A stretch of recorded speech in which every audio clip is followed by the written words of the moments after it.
Девојката која не го познаваше вкусот на солта.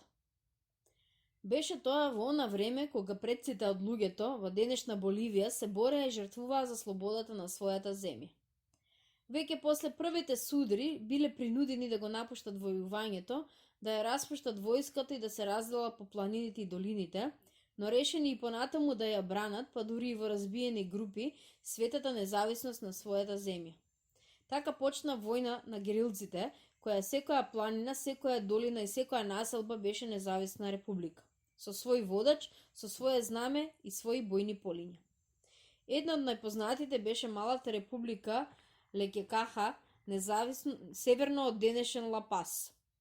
Незините бранители имаа славни денови, но соработниците на шпанските освојувачи ројалисти свирепо ги прогонуваа и уништуваа. Состојбата на тие герилци, главно индијанци, беше толку безизлезна, така што најпосле еден од нив по име Хосе Пача собра 30 на индијански семејства и напуштајќи го селото Атон, каде што дотога живееја, тргна со нив длабоко во земјата да побара сигурно место скриено во се уште недопрената прашума.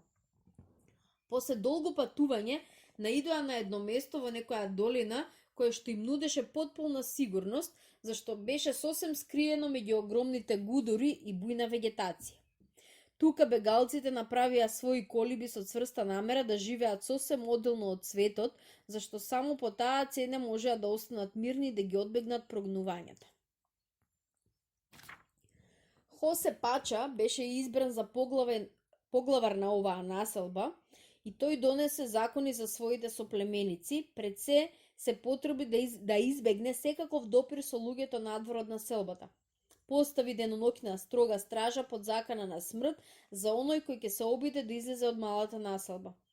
Благодарение на тие и други мерки, жителите на новата населба живееја мирно и задоволно, додека војната за независност и понатаму се одвиваше, одземајќи многу жртви и разурнувајќи се пред себе. Никој не наслутуваше дека во текот на таа страшна борба на целиот јужноамерикански континент постои едно место изгубено во самотност и прашума, во која живеат мирољубиви и спокојни луѓе. Пача, како добар водиш, се грижеше својот народ да го снабдува со се што беше неопходно. Одгледуваше памук за да се обезбедат платно и облека, одгледуваше пченка, пченица и компир за исхрана. Воопшто колку што беше можно им обезбеди на своите луѓе скромен, но удобен живот. Далеку од суровоста на војната, од алчноста и самоубеденоста на големите сили, ова мало место секој ден се повеќе напредуваше. Семејствата се намножуваа, па така и се добиваше впечаток дека се создава нова срекна татковина. Хосе Пача веќе остарен, но живееше задоволно со својот дел, а знаејќи ја тајната на овој успех, постојано повторуваше дека не смее да се допушти каков и да било допир со другиот свет. Едно од најсрекните семејства во селото беше семејството на Манел Сито. Го сочиниваа тој, неговата жена и 13 годишната ќерка по име Тилука, девојче сонувач со склоност кон фантазирање за ретки и смели подвизи. Но имаше и еден недостаток. Беше премногу љубопитна. Наместо да се забавува со безопасни игри како другите деца, најмногу сакаше да се скрие во грамушките или зад оградите и да слуша што разговараат старите. Последица од таа лоша навика беше таа што девојчето кое никогаш ништо не знаеше за другиот свет и кое дотогаш веруваше дека целата земја е нивната населба со околината, дојде до заклучок дека зад високите ридови и зад густата шума постојат и други луѓе и други земји. Од тогаш во незиниот немирен дух се разбуди желбата и сама да го запознае сето тоа. Еден ден слушна како некои од старите зборуваат за солта, колку вкуси дава на храната. Сега таа, која дотогаш не знаеше за солта до која во селото не можеше да се дојде, почувствува нескротлива желба да ја проба. Со немирен дух и палава каква што беше, не и требаше многу за да смисли нешто за кое никој друг не би се осмилил. Во најголема тајност направи план за бегство. Подготвена на се, еден ден се оддаде на работа. Го опвитка целото тело со гранки и лисе така што заличи на шумско дрво. Потоа легната на земја неподвижна ја дочека ноќта. Под заштита на мракот тргна влечејќи се по земјата кон излезот. Но и покрај сета своја присебност, запреко ја го здогледа стражарот кој стоеше на своето место, чувајќи го строго преминот по кој сакаше да излезе. Обесхрабрена, но упорна во својата намера, девојката тука помина долго време внимавајќи и чекајќи погоден миг. Таа ноќ стражарите ја следеа трагата на еден огромен див вепар кој напаѓаше житарицата по околина. Додека Тилука беше во своето засолниште, од гусешот допре неговото грофтање. Стражарите притрчаа во тој правец, а храбрата девојка ја искористи можноста и се протпна внимателно низ тесницот на излезот. Кога се оддалечи, мислеше дека е надвор од секаква опасност. Тилука ја остави својата облека од гранки и справајќи се почна брзо да трча низ непознати предели, надевајќи се дека ќе најде на некоја населба. Помина милји и милји додека случајно не ја донесе до селото Атон, од каде што некогаш излегоа нејзините соплеменици. Влезе во Атон по една тесна уличка и почна да се распрашува по луѓето дали имаат сол. Една жена која држеше мала продавница со намирници рече дека има и покаже голем куп од грудки сол. Штом ја здогледа солта, Тилука фрли задоволен и современо алчен поглед врз неа, па се затрча и зеде едно парче. Господјо, и рече на жената, дали ќе ми подарите неколку парчиња колку за проба?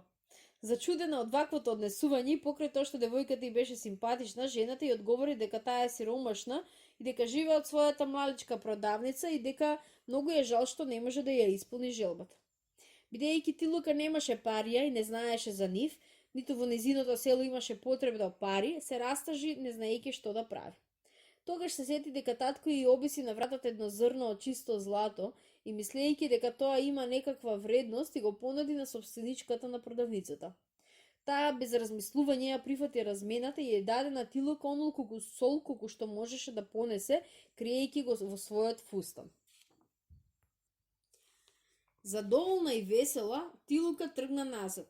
Кога стигна во близината на своето село, се уште не беше се снокило, па затоа се скри во една шумичка да сочека да се стемни и во погоден миг да се повлече во селото. И навистина, околу полноќ, слушајќи се со истото лукавство како и при излегувањето, се покри сета со гранки, успеа, ползејќи како змија, да го измами вниманието на стражерот. Кога стигна дома, на свое големо задоволство ја виде дека нејзините родители дури не забележале дека ја нема. Смирена од тоа сознание, се погрижи добро да го скрие плодот на својот труд во дупка која ја ископа крај коренот на едно дрво. Од тогаш таа секоја ноќ одеше на тоа место и скришно ќе земеше парче сол со кој утредента си го посолуваше своето јадење. А родителите, за да не го забележат, го врзуваше во јазол во фустанот. Секогаш кога ќе ја принесеа јадење, ќе се оддалечеше од родителите, незабележливо ја вадеше солта и ја додаваше во јадењето. Набрзо нејзините родители забележаа дека Тилука се јаде со необичен апетит како никогаш дотогаш. Не само тие, туку и соседите знаеја за нејзиниот апетит. Честопати мајка и зачудена ја посматраше како може толку да ужива јадејќи блюткава чорба од пченкарно брашно. Девојката премираше од страф и малку требаше да ја откријат тајната. Но помислата дека би морала да си признае за своето тајно излегување од селото, ја задржуваше во намерата. Зашто знаеше дека и нејзините родители, придржувајќи се на строгите закони, нема да се колебаат тајно да ја оптужат. Тилука помина тука неколку месеци, а и покрај големиот страф уживаше во драгоцениот зачин, додека еден ден, на свое големо разочарување, не види дека од скривницата го зема последното грудче сол.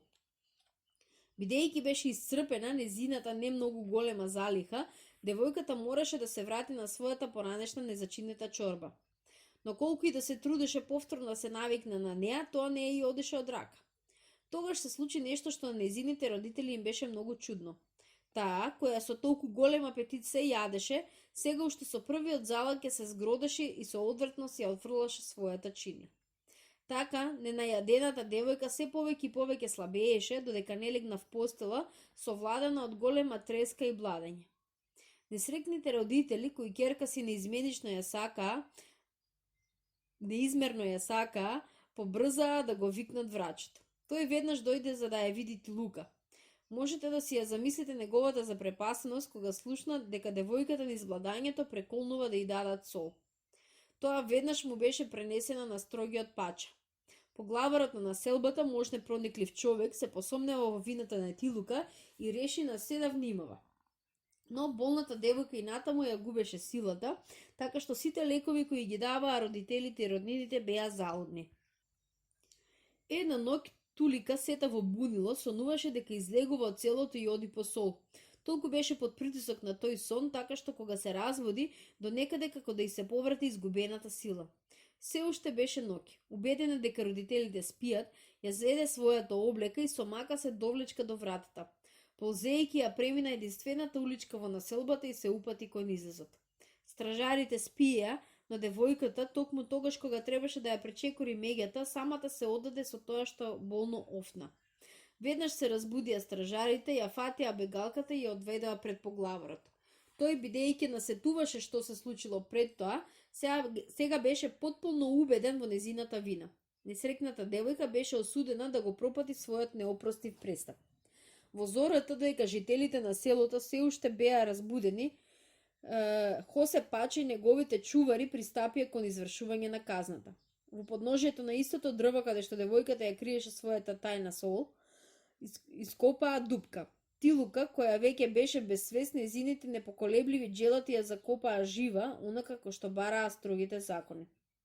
На строга заповест од поглаварот, извршената казна се држеше во потполна тајност не само пред незините несретни родители, туку и пред сите жители во селото.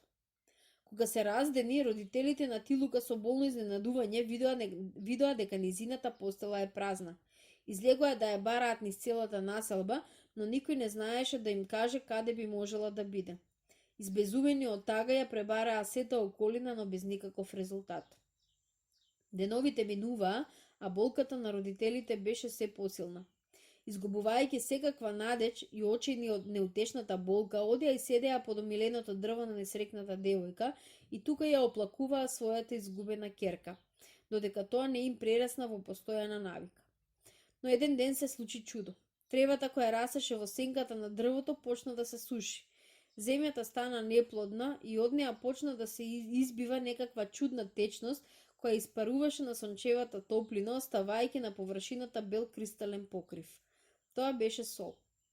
Не се знаеше дали коските на несрекната девојка по смртта ја добиле оваа чудотворна промена или потоците од солзи кои ги пролеваа незините родители кои произведоа тоа чудо. Но едно беше сигурно. Жителите од тој ден имаа драгоцен извор на сол со кој ја зачинуваа својата храна. Еден ден чудниот извор на сол престана. Жителите од населбата, навикнати на изворедниот вкус на овој зачин кој толку скапо ја чинеше Тилука, повеќе не можеше да издржат без него, па побараа од поглаварот да ги пушти да го побараат тој толку драгоцен зачин. Поглаварот едноставно не им даде дозвола, но жителите, почнувајќи од стражарите до последното дете, ја напуштија населбата создавајќи долга поврка. Стигнаа во селото Атон и тука дознаа дека во земјите на високорамнините на Андите дошло до големи промени. Дека се постигнати големи успеси, странските освојувачи биле прогонети, а староседелците пак живееле слободно под закрилата на новата татковина.